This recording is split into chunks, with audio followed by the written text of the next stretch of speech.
Pemirsa, hendak latihan ujian praktek pendidikan jasmani dan olahraga, Stephen Sukaharyadi, pelajar kelas 9 salah satu SMP Katolik di kota Surabaya, meninggal akibat tersetrum dari kabel AC yang terkelupas.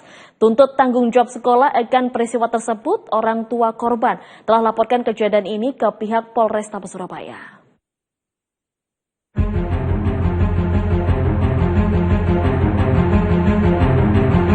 Seorang pelajar kelas 9 SMP Katolik di Surabaya, Stephen Sukaharyadi, harus meregang nyawa akibat tersetrum kabel AC yang terkelupas di salah satu atap sekolah setelah hendak mengikuti latihan PJOK. Peristiwa yang terjadi pada 28 Maret 2025 saat libur sekolah, di mana pihak guru meminta beberapa anak untuk melakukan latihan praktik PJOK di sekolah.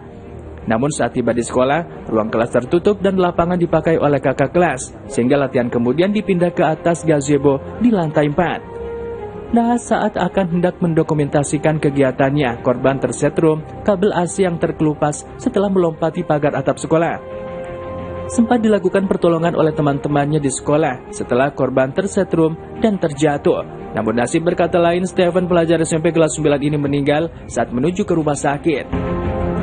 Menurut pandangan saya pribadi, tidak ada.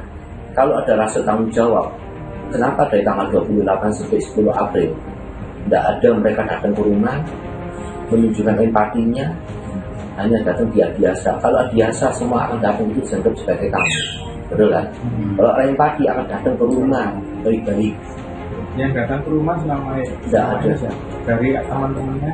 Teman-temannya malah anak-anak teman-temannya dan mama-mama yang datang ke rumah untuk mengucapkan bela-sungkawa sudah datang tak biasa, malah mereka datang juga ke rumah. Itu membuat saya jatuh. Waduh, mereka anak kecil aja bisa memahami bahwa ini kehilangan, rasanya bagaimana.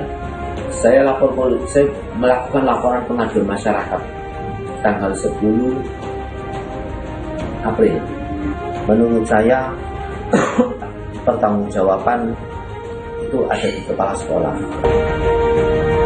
Ayah korban, Tanu Haryadi, yang berusaha meminta klarifikasi ke pihak sekolah tentang kejadian sebenarnya yang dialami anaknya sehingga mengakibatkan korban meninggal.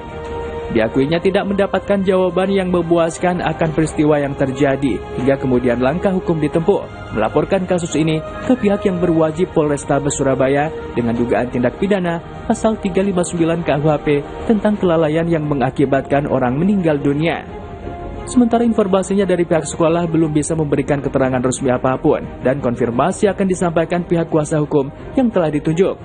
Diketahui kasus meninggalnya pelajar SMP di kota Surabaya saat ini telah ditangani pihak berwajib untuk penyelidikan lebih lanjut.